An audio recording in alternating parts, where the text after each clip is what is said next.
সুদাস করে রবি বিষ ভিতরে, সুদাস করে রবি বিষ ভিতরে। মনের মতো চকরে বিনা, মনের মতো চকরে বিনা, চাঁদের সুদা চাঁদ হারে। আর কেন মনে সংসারে যাই চলো সেই নগরে, আর কেন মনে সংসারে যাই চলো সেই নগরে।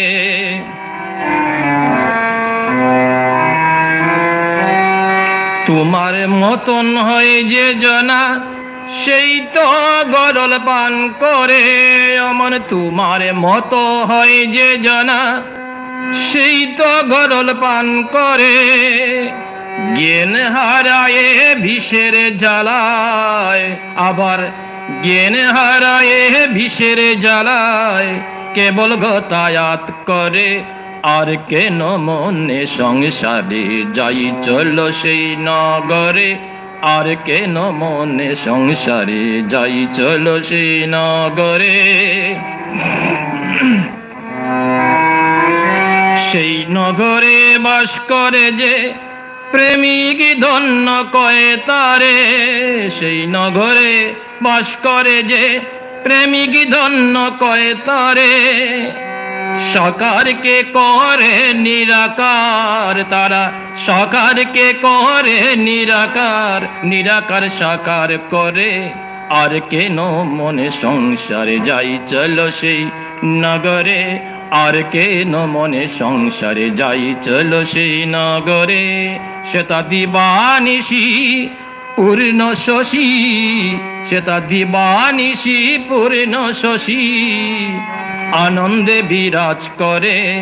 আর কেন মনে সংসারে যাই চলো সেই নগরে, আর কেন মনে সংসারে যাই চলো সেই নগরে।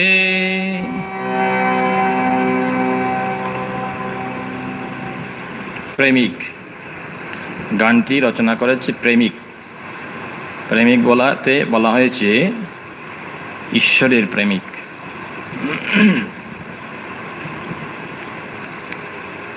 আর কেন মন এ সংসারে যাই চলো সেই নগরে, সেটা দিবানিশি পূর্ণ শশী, আনন্দে বিরাজ করে।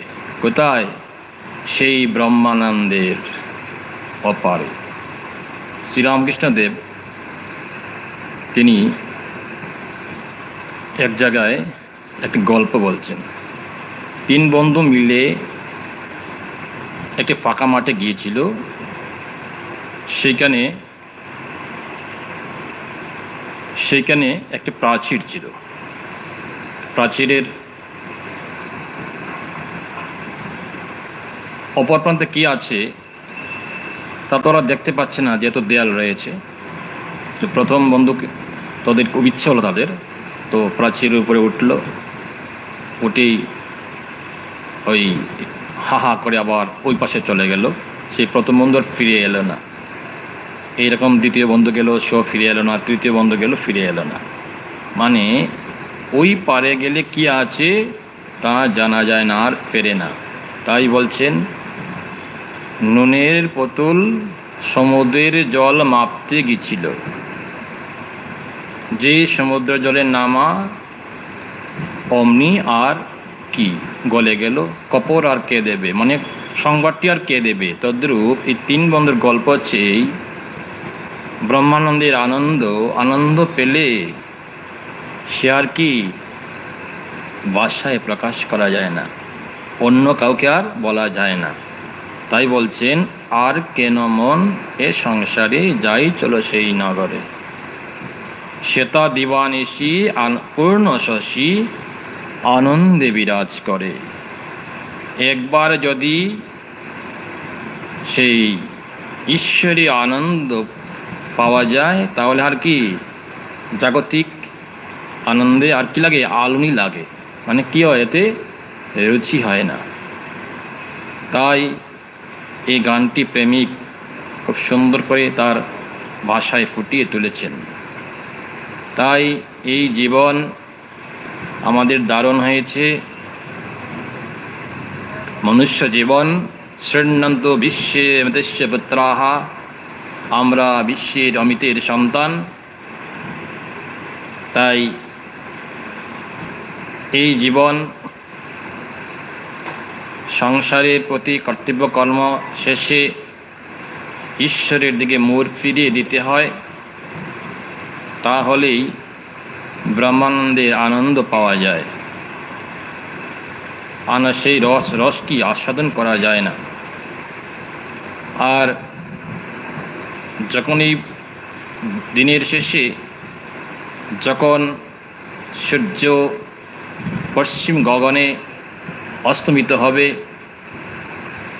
তখন কি অন্ধকার নেমে আসবে। কিন্তু মনুষ্য জীবন তার জীবনের শেষে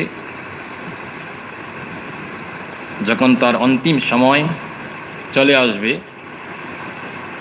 তখন সে অন্ধকার দেখতে চায় না। কি দেখতে চায়? মানব কি দেখতে চায়? স্বর্গ। স্বর্গটা কীরূপ? সবাই তো স্বর্গে যেতে চায়। কেউ কি চায় যে মৃত্যুকালে আমি নরকেই যাই? সবাই চায় কি? স্বর্গের সুখেই চায়। স্বর্গের সুখ চাইতে হলে ওই যে জীবন সামনে, তখনই কি সেই উজ্জ্বল জ্যোতির রূপ কিভাবে দিব্য দর্শন করা যায়, তার জন্য ঈশ্বরের দিকে মুখ ফিরিয়ে দিতে হবে। তাই বলছেন, আর কেন মনে সংসারে চলে যায় সেই নগরে। সংসারে আর বেশিক্ষণ থাকা যায় না। সময় হলেই তিনি ডেকে নিয়ে যাবেন। এই বাড়িতে কেবল দুদিনের জন্য আসা, যেমন শ্রীরামকৃষ্ণদেবের সেই উপমা, সেই বড়লোকের দাসী সমস্ত দিন বড়লোকের বাড়িতে কর্ম করে এবং তার কর্তব্য কর্ম করে, সব কিছু কর্ম, এমনকি সে বড়লোকের ছেলেকে নাওয়ানো খাওয়ানো, তাদের কত যত্ন আত্মি, কিন্তু মনে জানে তাদের যে আপনার সন্তান সন্ততি, তারা সেই পরাগায়ে পড়ে আছে। তদ্রূপ আমরা এই জগৎ সংসারে সে বড়লোকের বাড়ির কাজের মানুষের মতো, শ্রীরামকৃষ্ণদেব ওখানে বলছেন দাসীর মতো। কার দাস আমরা? ঈশ্বরের দাস। তাই সংসারের জীব আবার অন্য জায়গায় উপমা দিয়েছেন, সংসারের লোক তিনটির দাস। প্রথম কি? মেঘের দাস। দ্বিতীয় মুনিবের দাস। তৃতীয় টাকার দাস। বলছেন শ্রীরামকৃষ্ণ রহস্য করে বলছেন, স্ত্রী যদি বলে উঠতে বলে ওঠে, বসতে বলে বসে। আর মুনিব, দেখুন না, যারা এখন চাকরি করছে সবাই, যাদের সন্তান সন্ততি আছে, একটি করে সন্তান, আবার ওদের উপরে খুব চাপ। আগের তো 7জন 8জন সন্তান সন্ততি, তাদের উপরে এত চাপ ছিল না, কিন্তু এখন একটি সন্তান, তার উপরে সমস্ত চাপ। কি চাপ? লেখাপড়া শেষ, কর্মস্থল খুঁজো, চাকরি করো। আর সে বিচারা চাকরি খুঁজতে খুঁজতে চাকরি একটি পেলো, এবার সারাদিন ওই জি বস, জি স্যার, হ্যাঁ স্যার, এই বলতে বলতেই তার দিন শেষ। ওই বলছেন মুনিবের দাস। মুনিব কি হবে? ক্যাট বন্ধ করে দেবে, মানে রুষ্ট হবেন। আর টাকার দাস, টাকা পেলেই হলো, টাকার পেছনেই ছুটাছুটি। হ্যাঁ, সংসারের ভরণ পোষণ, জীবিকা নির্বাহ, এর জন্য অর্থের প্রয়োজন। যেটুকু না হলেই হয় সেটুকুই প্রয়োজন। বাকিটুকু যেটুকু প্রয়োজন নেই, সেটি দরিদ্রদের বা দিন দুঃখীদেরকে বিতরণ করে দেওয়া যে কোনো উপায়ে। এর জন্যই স্বামীজি তার সেবা ধর্ম প্রচলন করেছেন।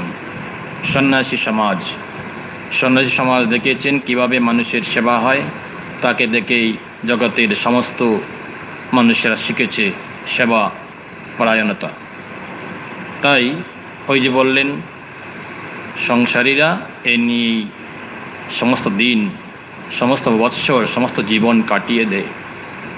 কিন্তু ভাবতে হবে জীবন শেষে, ওই যে বললাম আলোর জ্যোতি যদি আমরা দিব্য জ্যোতি দেখতে পাই তাহলেই আনন্দে কোথায় সেই নগরে যাব। কোন সে নগর? আপনার আমার যে জীবন স্বামী, সেই ইষ্ট দেবতা, তার চরণে আমাদের সেই জীবনটি সমর্পণ হবে। তাহলে কিভাবে? ঈশ্বরীয় শরণ মনন, তার নাম গুণগান কীর্তন, এতে কি হয়? শেষ সময়টায় তার কথা মনে থাকে। আর না হয় কি হয়?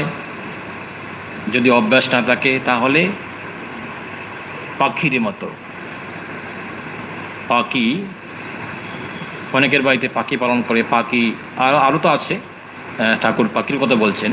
কুকুর, বিড়ালেই এখন সংসার, কুকুরটাই সংসার। সন্তান সন্ততি না থাকলেও সমস্যা নেই, কুকুর হলেই হলো। আর যাই হোক, সেরিয়ে যাচ্ছি না, কষ্ট হয়। যাই হোক, তারপরে কি হলো? ওই পাখি, বাড়িতে পাখি পালে।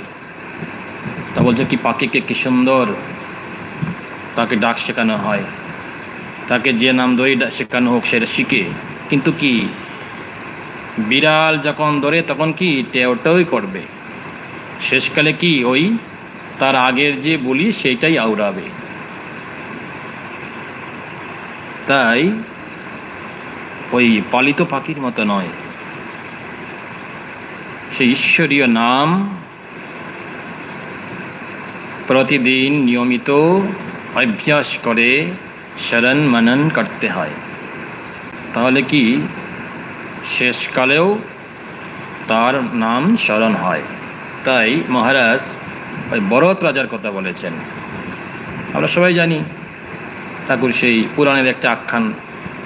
ভরত রাজা মৃত্যুকালে তার একটি প্রিয় পোষা ছিল হরিণ। তাই মৃত্যুকালে কি, যখন তার শরীর ত্যাগ হচ্ছে, তখন দেখতে পাচ্ছে কি, তার মনে রয়েছে, স্মরণ রয়েছে হরিণ। তারপরে যখন পরজন্মে আবার তার জন্ম হলো, হরিণ হয়ে আবার এই পৃথিবীতে আসতে হলো।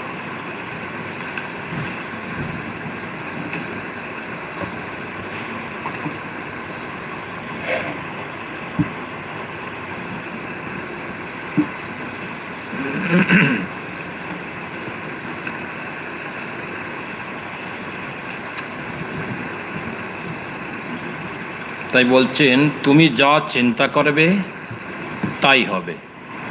পুরাণে গল্প আছে, হরিণের কথা ভাবতে ভাবতে ভরত রাজার মৃত্যু হয়েছিল। তাই তিনি পরজন্মে হরিণ রূপ পেয়েছিলেন। তেমনি যে ঈশ্বর চিন্তা করতে করতে তার দেহে মগ্ন হয়ে শরীর ত্যাগ করে, সে আর ইহলোকে ফেরে না। তাহলে কি ঈশ্বরীয় চিন্তা করতে করতে যদি শরীর যায় তাহলে কি মুক্তি, এইটি স্বর্গপ্রাপ্তি।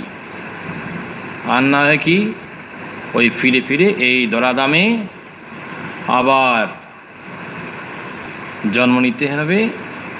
এবং আমাদের সনাতন হিন্দু ধর্মে যেহেতু পুনর্জন্মবাদ রয়েছে,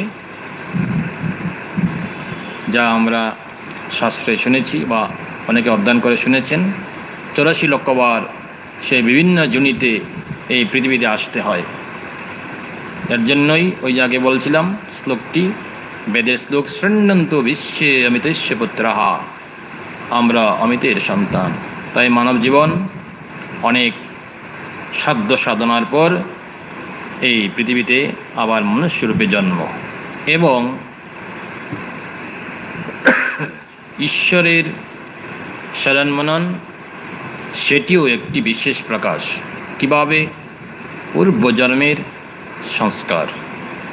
পূর্বজন্মের সংস্কার আছেই বলে আপনি আমি ঠাকুরের চরণে সকাল সন্ধ্যা একটু প্রণতি জানাতে আসি, তার নাম কীর্তন শুনতে আসি, এটি অভ্যাস আছে বলে। এবং শ্রীরামকৃষ্ণদেব আরেক জায়গায় বলছেন এখানে যারা এসেছে এটি তাদের শেষ জন্ম। এখানে বলতে যারা ঠাকুরের সকাশে এসেছে তাদের শেষ জন্ম। সেটি কি? যেহেতু আমরা তার কাছে এসেছি, কিন্তু তিনি স্থূল শরীরে নেই, সূক্ষ্ম শরীরে আমাদের হৃদয়ে তিনি বিরাজ করছেন, আমাদের অন্তঃপুরে তিনি বিরাজ করছেন।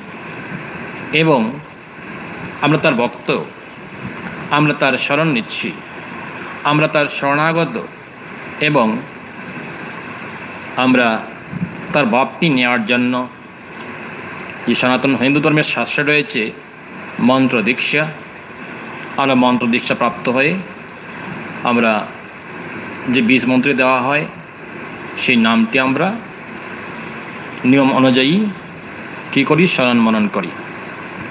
ওই যে তার নাম নেওয়া, তার স্মরণ নেওয়া, এইটি বলেছেন শ্রীরামকৃষ্ণ, মানে এখানে যারা এসেছে এইটি তার শেষ জন্ম, এটির কথা, এই তাৎপর্য।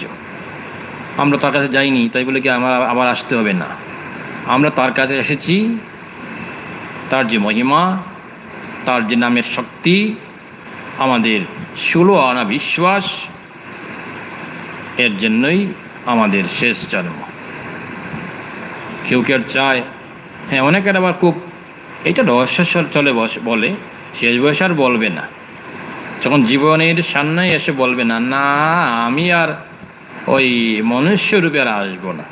অনেকে বলে, না মহারাজ আমার খুব ইচ্ছে, আবার আমি রামকৃষ্ণ মঠ ও রামকৃষ্ণ সংঘের প্রধান কেন্দ্র আমাদের যেমন এরকম আছে অমুক কেন্দ্র, আমি সেইখানে একবার প্রেসিডেন্ট হয়ে চেয়ারে বসতে চাই। হ্যাঁ ঠিক, ভালো আকাঙ্ক্ষা, চেয়ারে বসাটা তো ভালো, কিন্তু চেয়ারে বসার পর যে সে আনন্দ, সেইটাও একবার তখন পরখ করতে হবে। যিনি যে প্রেসিডেন্ট বা যিনি জিএস, তার যে কত দায়িত্ব, তার যে কত টেনশন। হয়তো আধ্যাত্মিক ব্যক্তি এরা, যারা যে অর্গানাইজেশনের জেনারেল সেক্রেটারি প্রেসিডেন্ট হন, তারা আধ্যাত্মিক ব্যক্তি, কিন্তু তাদেরও টেনশন। কেন টেনশন? ধরুন আমাদের দেশের প্রাইম মিনিস্টার, ধরুন আমাদের দেশের প্রেসিডেন্ট, আমাদের তো মনে হয় না তিনি সময় মতো ঘুমাতে পারেন কিনা, বা সঠিক নিয়মে তিনি ঘুমাতে পারেন কিনা। আমরা যেমন জানি 8 ঘন্টা প্রত্যেকেরই ঘুমানোর দরকার, কিন্তু হয়তো 5 ঘন্টা 4 ঘন্টা ঘুমাচ্ছে। তাহলে কেন ঘুমাচ্ছে? তার উপরে চাপ আছে। তাই এইগুলো হচ্ছে ওই তৃতীয় শ্রেণীর কি বাসনা, সত্য রজ তম, এই তমগুণ ভাব। তবে হ্যাঁ, তমগুণ কি? সত্যের তম, এটা সত্যের তম, এতে ভালো ভালো ভাব। কিন্তু দায়িত্ব নেওয়াটা তো কঠিন না। তাই দায়িত্ব থেকে যারা দায়িত্বে নেই তারা বেশ আনন্দে আছে, সে কায় দায় আর মজা লুটে। বলছেন না, জনক রাজা মহাতেজা, তার কি ছিল ত্রুটি, সে যে এদিক ওদিক দুদিক রেখেই খেয়েছিল দুধের বাটি। জনক রাজার কথা বলছেন। সেটা কি? একাতে তরোয়াল আর একাতে ধর্ম। তার কোনো কি নেই, টেনশন নেই, সে ঈশ্বরকেও ডাকছে আবার রাজ্য পরিচালনা করছে। জনক রাজার কথা বলছেন। তাহলে কি মুক্তি প্রয়োজন? হ্যাঁ, যদি আবার ফিরে ফিরে আসতেই হয় তাহলে আমরা তার কাছে এই প্রার্থনা করব, যদি আসি তাহলে যেন তোমার সেবাই আমাদের জীবন পার যেন হয়। যদি আবার আসতে হয় ফিরে ফিরে, সেটা কি? মানুষের সেবায়। স্বামীজি বলছেন না, মানুষের জন্য যদি আমার 100 বার জন্মগ্রহণ করতে হয় তাও আমি সেতে রাজি। তাই বলছেন মহারাজ এখানে, বলছেন যে তেমনি যে ঈশ্বরের চিন্তা করতে করতে তার দেনে মগ্ন হয়ে শরীর ত্যাগ করে, সে আর ইহলোকে ফেরে না, এই জগতে আর ফেরে না। একজন ভক্ত শ্রীরামকৃষ্ণকে প্রশ্ন করছেন। তিনি আজ দক্ষিণেশ্বর মন্দিরে শিষ্যদের সঙ্গে, শ্রীরামকৃষ্ণ দক্ষিণেশ্বর মন্দিরে, মানে তার যে পূর্ব পরিচিত ঘর, সে কক্ষে তিনি বসে ভক্তের সাথে কথা বলছেন। ভক্ত বলছেন, ভগবান ভগবান বলতে আমরা শ্রী শ্রী রামকৃষ্ণ কথামৃতে পাই মহাশয় বলে সম্বোধন করা হয় আছে। মহাশয় আমরা মাস্টার মহাশয় বলি, বা আমরা যদি কোনো পূজনীয় ব্যক্তি থাকে মহাশয় বলে আমরা সেখানে কি করি, সম্বোধন করি। কিন্তু তখনকার সময়ে ওই মহারাজ বা যিনি সাধু মহাত্মা পণ্ডিত তাকে মহাশয় বলা হতো। তো মহারাজ এখানে একটু সংযোজন করেছেন, মানে পূজনীয় মহারাজ অবেদানন্দজি বলছেন, আচ্ছা ভক্ত বলছেন ভগবান যে ঈশ্বর চিন্তা করে কিন্তু মৃত্যুকালে তার ধ্যান করে না, তার কি আবার জন্ম হবে? প্রশ্ন করছেন শ্রীরামকৃষ্ণকে, বলছেন যে যে ঈশ্বর চিন্তা করে কিন্তু মৃত্যুকালে তার ধ্যান করে না, তার চিন্তা করছেন, আমার ধ্যান করছেন, দেন মেডিটেশন, তার কি আবার জন্ম হবে? প্রশ্ন করছেন। তাহলে এই প্রশ্নটি আমাদের সবারই। তো কী উত্তর দিলেন শ্রীরামকৃষ্ণ? তিনি বলছেন একাগ্রতা ও ধ্যান। শ্রীরামকৃষ্ণ সাধারণ জীব যার ঈশ্বরে বিশ্বাস নেই সে হয়তো একবার ঈশ্বর চিন্তা করল, কিন্তু সহজেই আবার তাকে ভুলে গিয়ে সংসারে আসক্ত হয়ে পড়ে।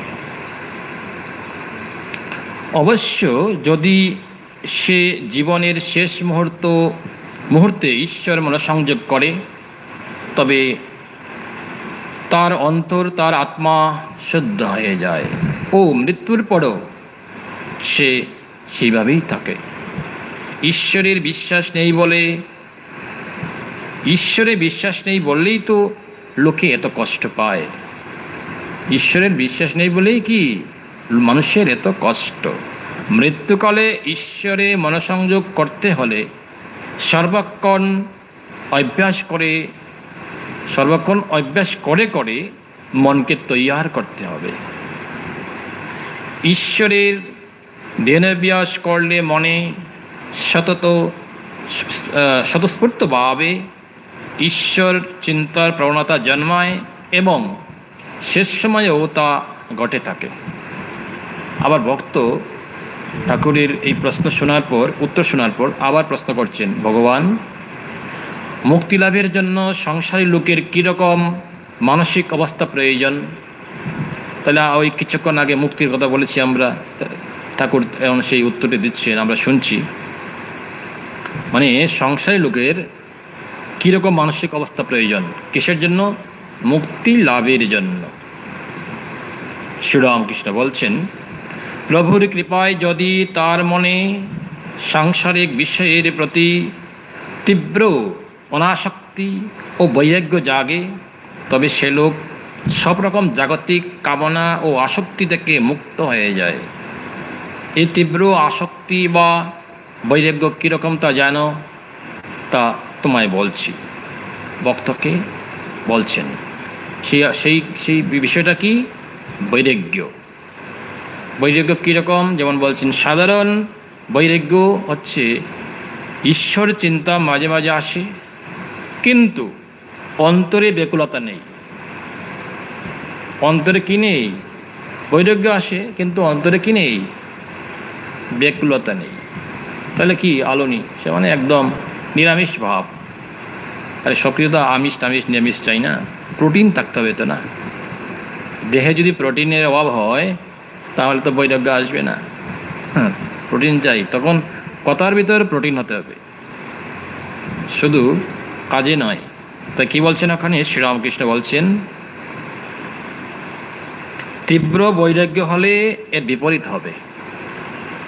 মন সর্বদাই ঈশ্বর বিষয়ে মগ্ন থাকবে, তার জন্য ব্যাকুল হবে। যদি তীব্র বৈরাগ্য হয় তাহলে তো আবার পিঠে গামছা তো নয়, ওই একটা পুটলি কাঁধে ফেলে সে উত্তর অভিমুখে যাত্রা করবে। উত্তর অভিমুখে মানে উত্তরাখণ্ড, যেখানে পাহাড়, অরণ্য, নদী রয়েছে, লোকালয়ের তেমন একটা বসতি নেই, সেখানে গিয়ে বসবাস। তাহলে সংসারের দিকে হয়ে গেল, সংসারের কি তাহলে এদিকে হয়ে গেল না। সংসারের যা কর্তব্য আছে সমস্ত এই কর্তব্য কর্ম করে তারপর বাকিটুকু ঈশ্বরের দিকে মন দেয়া। আর যদি কর্ম কমিয়ে যায় তখন না উত্তরে যাওয়া যায়। তবে কি বলছেন শ্রীরামকৃষ্ণ এক জায়গায়, ওই যে গড়ে তার সহধর্মিণী রয়েছে, তার ভরণ পোষণ সমস্ত ব্যবস্থা করে যদি সে বের হয় বৈরাগ্যের ভাবে ভাবিত হয়ে, এতে কি নেই? দোষ নেই। ওই একজন ভক্ত এরকম এসেছিল দক্ষিণেশ্বরে শ্রীরামকৃষ্ণের সকাশে, তা এসেছে বেশ কিছুদিন হয়েছে, যাচ্ছে না। ঠাকুর সংবাদে দেখলেন যে বাড়িতে তার স্ত্রী পুত্র রয়েছে, ওদেরকে কে দেখে কি পাশের বাড়ির লোক দেখবে এসে? তা বলছেন ওকে বললুম, সে গেল না। তাকে বলছে এই যা ওখান থেকে। ঠাকুর বলছেন উনি বললেন বললুম একদিন, যা ওখান থেকে, তবেই গেল। ওইখানে তো আর কোনো কর্ম করতে হচ্ছে না, সময় মতো লুচি মন্ডা মিঠাই, হ্যাঁ, সে বসে বসে খাচ্ছে। এদের পরিবারের যে দুর্গতি কে দেখে? এইরকম ভক্ত তো মুশকিল। তাই ভগবানও তাদেরকে কিনায়, ভগবানও তাদেরকে কাছে স্থান দেয় না। তাই কথাটির তাৎপর্য কি? সংসার ধর্ম, সংসার ধর্ম পালন, তৎপরে যদি মন বৈরাগ্যে উন্নীত হয়, তাহলেই পর্বত অরণ্যে সমুদ্রের তীরে, সমুদ্রের তীরে আবার জব দেন, সাধারণ লোকে করতে পারে না, সবাই তো স্বামীজি নয়। তিনি যেমন আমরা যে সেই তার বিখ্যাত স্থান কন্যাকুমারী, সেই সমুদ্রের হয়তো একটি দ্বীপই তো ধরতে পারেন, বিরাট একটা শিলাখণ্ডের উপরে তিনি ধ্যানমগ্ন হয়েছিলেন। তার ব্যাপারটি আলাদা। তিনি শিবপুরুষ, শিব অবতার, শিবশক্তি। ভারতের সেই যে দুঃখ যাতনা, তারপরে পরাধীনতা, তার শৃঙ্খল থেকে মুক্ত করার জন্যই তার সেই কি চিন্তা, আর সেই মায়ের কাছে প্রার্থনার জন্যই তিনি সমুদ্রের সে একটি শিলাখণ্ডে তার তপস্যা। তাই এই যে বললেন, মহারাজ বলছেন, ঠাকুরের কথা বলছেন, কি বলছেন? একমাত্র সন্তানের জন্য মাতার যেমন বোধ হয়, বলছেন না, বৈরাগ্য হলে এর বিপরীত হবে। মন সর্বদাই বিস্ময়ে মগ্ন থাকবে, তার জন্য ব্যাকুল হবে। একমাত্র সন্তানের জন্য মাতার যেমন বোধ হয়, যার তীব্র বৈরাগ্য হয়েছে, সে ঈশ্বর ছাড়া অন্য কিছুই চাইবে না। তার কাছে সংসার যেন গভীর পাতকুয়া, পাচে সেখানে পড়ে যায়।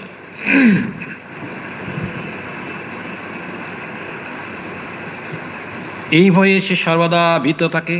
জাগতিক সম্পর্ক তার কাছে দূর, সে তাদের সঙ্গ চায় না।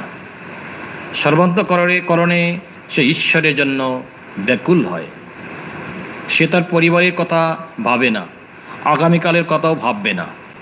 তার আধ্যাত্মিক শক্তি এই হচ্ছে তার বিষয়। তাই গল্পটি বলছেন ওই খানদানি চাষি আর চাষি এমনি চাষি, তাই চাষি ও খালের গল্পটি এই বিষয়টি একটি গল্প করে তোমাদের বুঝিয়ে দিই। ঠাকুর বলছেন নাকি যে তীব্র বৈরাগ্য আর এমনি বৈরাগ্য। চাষিরা খাল কেটে অনেক দূর থেকে জল এনে চাষ করছে। এক চাষির খুব রোগ ও চরিত্র বলছিল। সে একদিন সকালে প্রতিজ্ঞা করলে যাতে যতক্ষণ না খানার সঙ্গে আর নদীর সঙ্গে যোগ হয় আর খেতে জল আসে, ততক্ষণ খানা কুটতে যাবে। সে কুড়ার সময় কাজে এত ব্যস্ত হলো যে সময়ের খেয়াল রাখতে পারেনি।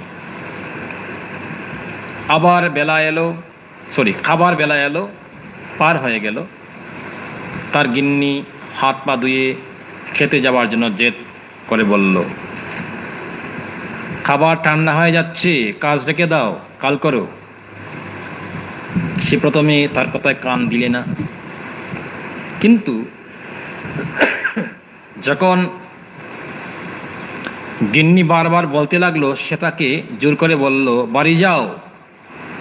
মানে ওই কথামিতে আছে। তখন খানদানি চাষা কোদাল হাতে করে তেড়ে গিয়ে বলছে, আরে খেপি, আর কাজ নেই, রোজ তাড়িয়ে মানে তেড়ে গিয়েছিলেন। তাই মহারাজ রেখেছেন, বাড়ি যাও, আমাকে আর বিরক্ত করো না, তোমার কোনো বুদ্ধি নেই। এই প্রচণ্ড কড়ায় আমরা কোনো রকম ফসল ফলাতে পারবো না, ছেলে পুলে খাবে কি, না খেয়ে মরবে যে। আমি প্রতিজ্ঞা করছি, আজ এই নদীর জল আমার খেতে নিয়ে আসব, তারপর স্নান খাওয়ার কথা ভাবব। এই হচ্ছে তীব্র বৈরাগ্যের কি উপমা। একথা শুনিয়ে গিন্নি দৌড়ে বাড়ি ফিরে গেল। চাষি সারাদিন প্রচণ্ড পরিশ্রম করে সন্ধ্যা নাগাদ কানার সঙ্গে নদীর যোগ করে দিয়ে একাধারে বসে খুব আনন্দে দেখতে লাগলো যে নদীর জল তার মাঠে কুলকুল করে আসছে। এই হচ্ছে তীব্র বৈরাগ্যের কি উপমা। এই হচ্ছে সেই খানদানি চাষি। আর আরেকজন আছে, সে কি করছে, তার মনে তখন শান্তিতে ও সুখে ভরে গেল। বাড়ি গিয়ে স্ত্রীকে ডেকে বললে, নে একটু তেল দে আর তামাক সাজ। তারপর সে নিশ্চিন্ত হয়ে নিয়েকে শুকে বুসবুস করে ঘুমাতে লাগলো। তীব্র বৈরাগ্যের পেছনে এই রকম রূপ আর কর্তব্য নিষ্ঠা থাকা চাই। সব ক্ষেত্রেই কর্তব্য পরায়ণ হলে সব কাজেই কৃতকার্য হয়ে যায়। আর নয় কি জীবন বিষাদময়, সময় নেই, নিয়ম নেই, কখন খাওয়া, কখন অফিসে যাওয়া, কখন কাজ, তার কোনো টিকেই নেই। টিভিটা এখন দেখা তেমন একটা হয়তো নেই, চর্চা নেই। মোবাইল তারপর বড় বড় কি একটা আছে ট্যাব, সব পাওয়া যায় এতে। ওই দেখেন না, বাচ্চা কান্না করছে, সে মোবাইল নিয়ে বসে আছে। কদিন পরে এখন যে বাচ্চা যখন বড় হবে, দেখবে তার ঠাম্মা, দিদা, পিসিমণি না পিসিমা মোবাইল নিয়ে বসে আছে। তারা মোবাইলে সেলফি তুলছে, এই নিয়ে সময় কাটবে। তাহলে এই সমস্ত গ্রন্থ তখন কি লাইব্রেরিতেই পড়ে থাকবে। তাই কি কর্তব্যনিষ্ঠ হতে হবে, নিয়ম থাকতে হবে। এর জন্য এই সমস্ত দেখুন, আরও অন্য একদিন বলেছিলাম, এই সমস্ত আশ্রমগুলিতে, মঠ মন্দিরগুলিতে কি আছে, নিয়মাবর্তিতা আছে বলেই সব কিছু সময় মতো চলছে। আর নয় কি সব কিছু লেটে চলবে, বলে না ট্রেন লেটে চলছে। আর লেটে চললে কি গন্ডগোল, গাড়ি পাওয়া যাবে না, বাড়ি পৌঁছাতে অনেক সময় লাগবে, রাত্র হয়ে যাবে ইত্যাদি। তো জীবনটাও এরকম, সময় মতো যদি ওই মূল আসনে না বসায় যায় তাহলে কি গন্ডগোল। তাই এখানে বলছেন কি, তীব্র বৈরাগ্যের পেছনে এই রকম রোগ আর কর্তব্যনিষ্ঠা থাকা চাই। আর একজন চাষা, সেও তার ক্ষেতে জল আনবার চেষ্টা করছিল। তার স্ত্রী যখন একই রকমভাবে দুপুরের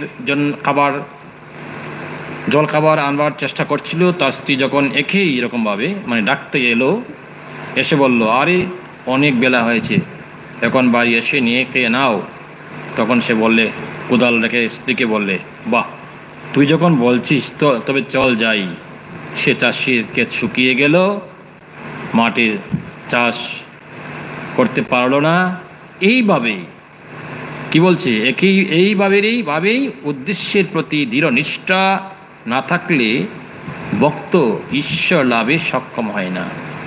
এটি হচ্ছে ঈশ্বর লাভের একটি কি উপমা।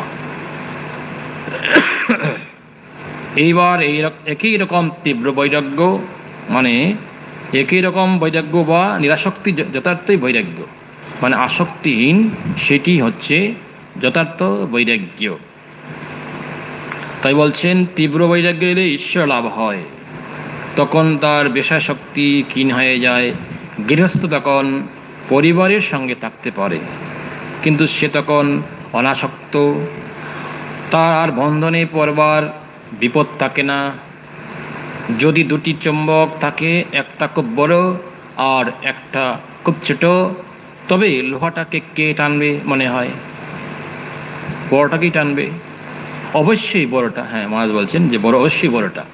ঈশ্বরেই শ্রেষ্ঠ চুম্বক। এই যে বড় যেটা হচ্ছে চুম্বক পাথরটি হচ্ছে ঈশ্বর, তার আকর্ষণের আর ছোটটি হচ্ছে সে কি জীব, সাধারণ জীব। তার কৃপায় কি চুম্বক ছোট পাথরকে টেনে লয়। তার আকর্ষণের তুলনায় বিষয়ের আকর্ষণ ক্ষীণতর, তেজও ক্ষীণতর। তার আকর্ষণে বিষয় বাসনা একদমই ক্ষীণ এবং কি তেজও ক্ষীণতর। ভক্ত ভগবানকে প্রশ্ন করছেন, ভগবান কেন আমরা বিষয়ে এত আসক্তি হই যে ঈশ্বরকে দেখতে পাই না? সবারই প্রশ্ন। কি বলছেন শ্রীরামকৃষ্ণ? বলছেন বুদ্ধি, বলছেন আমি বুদ্ধি। কি বুদ্ধি? শ্রীরামকৃষ্ণ বলছেন অহং বুদ্ধি ঈশ্বর দর্শনের পথে আমাদের সব থেকে বড় বাধা। অহং বুদ্ধি, অহং রয়েছে বলেই কি ঈশ্বর পথের বড় বাধা। অহংকারেই সত্যকে ঢেকে রাখে। সত্য মানে ঈশ্বর, সত্য কি ঈশ্বর। আর এই জগৎ সংসার যা আছে মিথ্যে, মিথ্যে মানে মায়া। আমি মলে গুছলিবে জঞ্জাল। যদি ঈশ্বরের কৃপায় আমি অকর্তা এই বোধ হয়ে গেল, তাহলে সে লোক তো জীবন মুক্ত হয়ে গেল। কি সুন্দর বলছেন, কি বলছেন? আমি অকর্তা এই ভাবটি প্রত্যেকের থাকা চাই। আমি কি, আমি কর্তা। সবাই ওই কি শাসন, ওই চেয়ারে বসে শাসন এবং কর্তৃত্ব। অঙ্গুলি, 5টা অঙ্গুলি মুষ্টিবদ্ধ করে রাখা, প্রসারিত করা নয়। প্রসারিত করে দিলেই সমস্ত কি জঞ্জাল থেকে মুক্ত, সমস্ত ঝামেলা থেকে মুক্ত। ওই যে পাখি তুই টিক বসে থাক, টিক বসে থাক রামকৃষ্ণ নামের মাস্তলে। কি একটি রামকৃষ্ণ মন্দিরে খুব সুন্দর বিরাট বড় আকারে অঙ্কিত করা চিত্র, বড় জাহাজ সেই অনন্ত জলরাশিতে ভেসে যাচ্ছে, পাল তোলা। তখনকার দিনে তো আর এই স্টিম ছিল না, মানে ইঞ্জিন চালিত হতো না। বড় বড় পালে আবার কি থাকতো মাস্তুল। আপনারা অনেকে দেখেছেন হয়তো গঙ্গাতে বড় উঁচু মাস্তুল। আমরা দেখতাম সেই নদীপথে এই সময়টায় ওরা ধান কেনা বেচা করার জন্য আসতো, বিরাট বিরাট নৌকা, বড় বড় পাল তোলা। তা ওই পালের যে মূল জিনিসটা হচ্ছে মাস্তুল, বড় একটি কুটা, বড় একটি কাঠের কুটিতে প্রথমেই এটা টানানো হয়। আরও খুব সুন্দর সিস্টেম আছে। তাই বলছে কি ওই পাখি কি হচ্ছিল? পাখির মুখে কি ছিল? মাছ। তো মাছ নিয়ে যখন সে এদিক সেদিক উঠছিল, তার পেছনে কি কাক তারা করছে। কাক কেন করছে? ওই পাখির মুখে মাছ আছে বলে। সে আর কি করে? সে তখন ওই কাকদের তারাকে মুখ থেকে তার খাবারটি আহরণ করেছিল, সেই মাছ সে ত্যাগ করলো। যেই মাছ ত্যাগ করা, অমনি কাকগুলি সেই মাছের পেছনেই ছুটল। আর ওই পাখিটি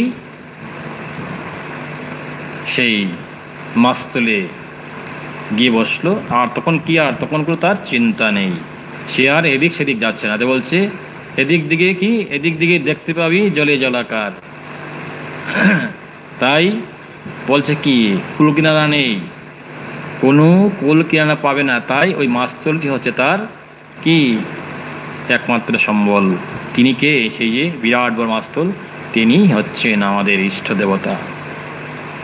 শেষ সময় তিনি। তাই আর মাছটা ত্যাগ করতে হবে। সেই মাছটা কি? ভোগ বাসনা। ভোগ বাসনা ত্যাগ করলেই দেখবেন আপনি মুক্ত, ওই পাখির মতো। আর ভোগ বাসনার পেছনে ওই যে ষড়রিপু, ষষ্ঠ ইন্দ্রিয়, এরা ওই মাছের পেছনে ছুটবে, এরা আপনার থেকে পালাবে। কেন পালাচ্ছে? যেহেতু আপনি ঈশ্বরের শরণাগত। তাই বলছেন এখানে যদি ঈশ্বরের কৃপায় আমি অকর্তা এই বোধ হয়ে গেল, তাহলে সেই লোকে তো জীবনমুক্ত হয়ে গেল। তাহলে সে লোক তো জীবনমুক্ত হয়ে গেল। এই অহংবুদ্ধি যেন ঘন মেঘের মতো। সামান্য মেঘ যেমন সমুজ্জ্বল সূর্যকে ডেকে দেয়, তেমনি অহং মেঘ চিরন্তন সূর্যের গৌরব চটাকে ঢেলে দেয়। যদি গুরুর কৃপায় একবার মেঘ সরে যায়, মেঘটি কি? অজ্ঞান। যদি গুরুর কৃপায় মেঘটি সরে যায়, তবে অনন্ত ঈশ্বরের ঐশ্বর্য দর্শন হয়। কার কৃপায়? গুরুর কৃপায়। গুরুর কৃপায় একবার যদি অজ্ঞান মেঘ সরে যায়, তাহলেই কি হয়? ঈশ্বর দর্শন হয়। যখন শ্রী রামচন্দ্র সাক্ষাৎ পরমাত্মা ঈশ্বর অবতার মানবরূপী বনে চলছেন, ভগবান শ্রী রামচন্দ্রের কথা বলছেন। মধ্যে সীতারূপিণী মায়া, মধ্যে কে আছেন? মায়া শক্তি। তিনি কে? সীতা দেবী বা অহং বুদ্ধি। ব্যবধান তাকায় মানব রূপ বনে চলছেন, তাই বলছেন ব্যবধান তাকায় লক্ষণ রূপ জীব তাকে দেখতে পেতেন না। আর তোমরা আমায় দেখতে পাচ্ছ না, তবু আমার মুখ এত কাছে, সেই রকম ভগবান সকলের চেয়ে কাছে, তবু এই অহং বুদ্ধি রূপ মায়া আবরণের দরুন তোমরা তাকে দেখতে পাচ্ছ না। কাকে? ঈশ্বরকে। মায়া আবরণ রয়েছে, অহং বুদ্ধি। অহংটা সেটা কি? মেঘের স্বরূপ। আকাশে সূর্য ঠিকই উদিত হয়েছে, কিন্তু যেমন সারাদিন কি ছিল? মনে করুন ধরুন মেঘ ছিল, মেঘের দরুন আমরা সূর্য দেখতে পাইনি, কিন্তু সূর্য ঠিকই উঠেছে, কিন্তু ওই মেঘ আছে বলে। তাই প্রত্যেকের হৃদয়েই ঈশ্বর বিরাজ করছেন, কিন্তু হৃদয়ে কি আছে? অহং বুদ্ধি, অজ্ঞান। অহং বুদ্ধি থেকে অজ্ঞান, অহং বুদ্ধি থেকে অজ্ঞান। এই অজ্ঞান যখনই দূর হবে, তখনই কি বলছেন? যে ঈশ্বরের ঐশ্বর্য দর্শন হবে। আর তবু আমার মুখ এত আবরণ, বলছেন এত কাছে, সেই রকম ভগবান সকলের চেয়ে কাছে, তবু এই অহং বুদ্ধিরূপ মায়া আবরণের দরুন তোমরা তাকে দেখতে পাচ্ছ না। জীব তো সচ্চিদানন্দ স্বরূপ, কিন্তু এই মায়া বা অহং বুদ্ধির দরুন সে তার স্বরূপ ভুলে গেছে। তাহলে জীব কি? সচ্চিদানন্দ স্বরূপ, সৎ চিৎ আনন্দ। জীব বলতে আমরা। তাই কিন্তু মায়া এবং অহং বুদ্ধির দরুন সে তার স্বরূপ ভুলে গেছে, আমাদের স্বরূপ আমরা ভুলে গেছি। আর দেহ মনের নানান উপাধির জালে জড়িয়ে পড়ছে। কি? বিভিন্ন আমরা কি জড়িয়ে পড়ছি। এইটি তার তাৎপর্য, বৈরাগ্য, তীব্র বৈরাগ্য। আমরা তাহলে আর একটি সঙ্গীত শ্রবণ করি, আমাদের এখন শেষ পর্যায়ে।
চন্দ্রিমা হাসিল রে।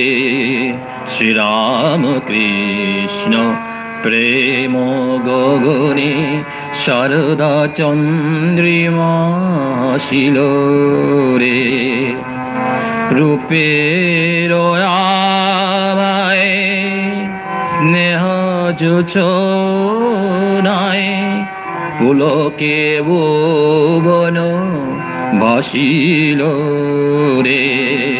শ্রীরাম কৃষ্ণ প্রেম গগনে শারদা চন্দ্রিমা হাসিল রে।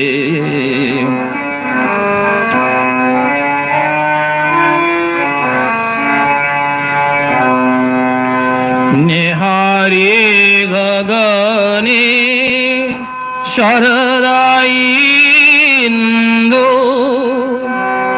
উতলি সাধক হৃদয় সিন্ধু। নেহারি গগনে শারদা ইন্দু উতলি সাধক হৃদয় সিন্ধু। করুণা পয়সে বহে মেধু মধু সুখের লহরী উঠিল রে। শ্রীরাম কৃষ্ণ প্রেম গগনে শারদা চন্দ্রিমা হাসিল রে।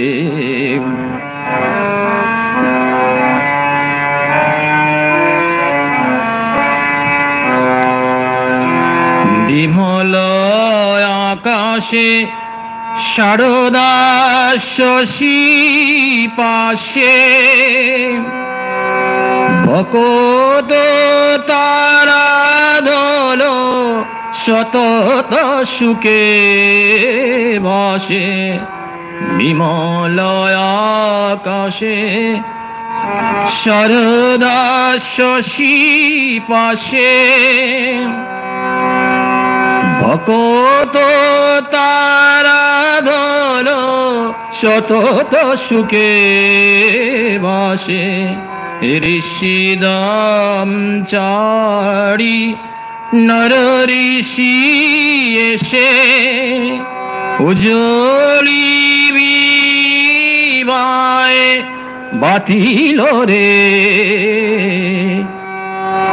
শ্রীরাম কৃষ্ণ প্রেম গগনে শারদা চন্দ্রিমা হাসিল রে।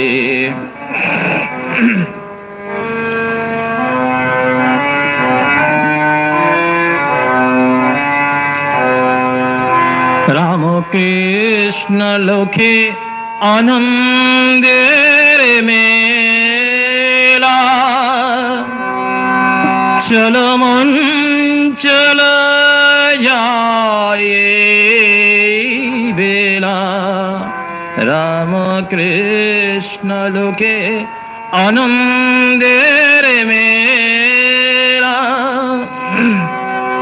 চল মন চল যায় বেলা।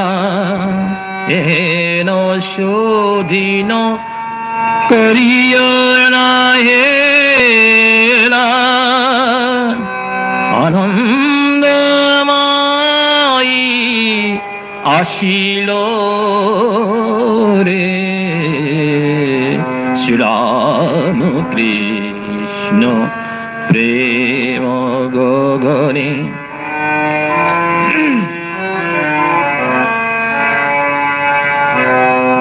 শ্রীরাম কৃষ্ণ প্রেম গগনে শারদা চন্দ্রিমা হাসিল রে। রূপেরিয়ায় স্নেহ যোচনায় রূপেরিয়ায় স্নেহ চূচনায় পুলকে ভুবন বাসিল রে। শ্রীরাম কৃষ্ণ প্রেম গগনে শারদা চন্দ্রিমা হাসিল রে।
জয় রাম কৃষ্ণ রাম কৃষ্ণ বলো আমার মন। জয় রাম কৃষ্ণ রাম কৃষ্ণ বলো আমার মন। যোগ্য অবতার যিনি পূর্ণ ব্রহ্ম নারায়ণ। যোগ্য অবতার যিনি পূর্ণ ব্রহ্ম নারায়ণ। রাম কৃষ্ণ রাম কৃষ্ণ বলো আমার মন। জয় রাম কৃষ্ণ রাম কৃষ্ণ বলো আমার মন।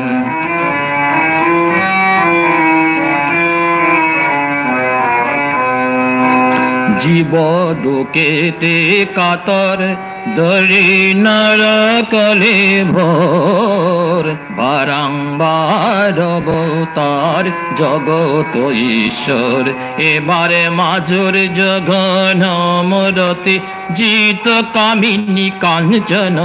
মাধুর জগন মরতি জিত কামিনী কাঞ্চন। ঐশ্বর্য বিহীন লীলা ঐশ্বর্য বিহীন লীলা জিত কামিনী কাঞ্চন। রাম কৃষ্ণ রাম কৃষ্ণ বলো আমার মন। জয় রাম কৃষ্ণ রাম কৃষ্ণ বলো আমার মন।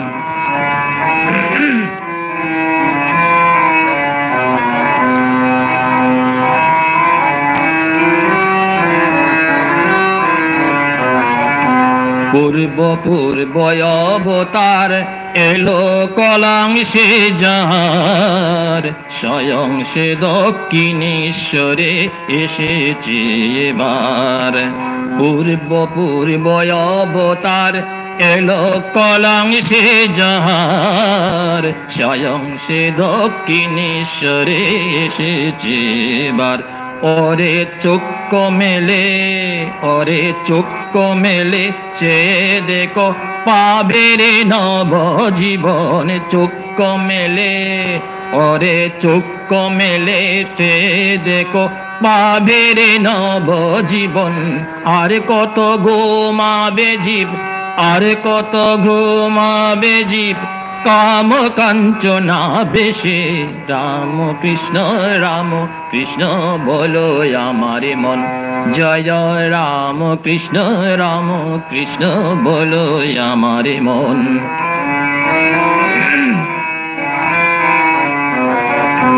রাম কৃষ্ণের কৃপায় বিবেকানন্দ বিলায়। ভক্তি মুক্তি বিনা মূল্যে কে নিবিড়ায়। রাম কৃষ্ণের কৃপায় विवेकानंद भिलाए भक्ति मुक्ति बिना मूल्य के निबिड़ आए राम कृष्ण बोले नेरे तुले जारे जत है प्रयोजन राम कृष्ण बोले नेरे तुले जारे जत है प्रयोजन धर्मयर्थ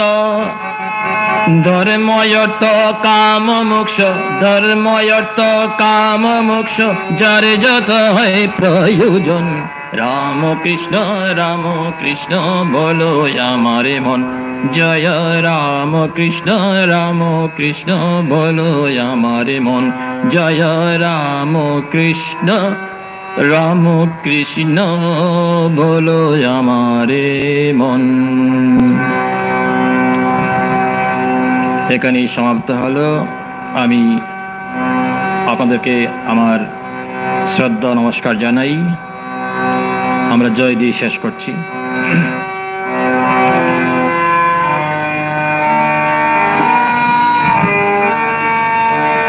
ওম শান্তি শান্তি শান্তি हरि ओम तत्सत्। श्री राम कृष्ण अर्पणमस्तु। जय श्री गुरु महाराज जी की जय। जय माई की जय। जय श्री स्वामी जी महाराज जी की जय। जय स्वामी अभेदानंद महाराज जी की जय। जय गंगा माई की जय।